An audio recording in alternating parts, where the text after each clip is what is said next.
చేసిన ఆస్తుల గురించి మాట్లాడాలి, మీరు దౌర్జన్యంగా లాక్కున్న ఆస్తుల గురించి మాట్లాడాలి. అదేవిధంగా మీ పేరు మీద ఉన్న ఆస్తులు ఏవైతే అఫిడవిట్ లో చూపించలేదో వాటి గురించి నిజాలు మాట్లాడండి.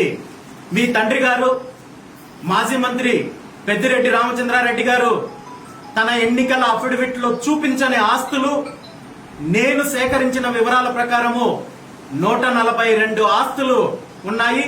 ఇది నాకు తెలిసినంత వరకు కేవలము మీరు చేసిన అక్రమ భూ దందాలో 1% మాత్రమే అని చెప్పి నేను చెప్పగలుగుతున్నాను.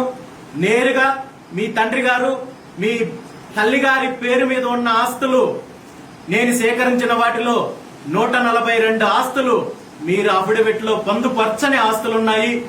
వీటి వివరాలు మొత్తం తీసుకుని హైకోర్టులో ఇప్పటికే కేసు ఫైల్ చేయడం జరిగింది. ఇక్కడ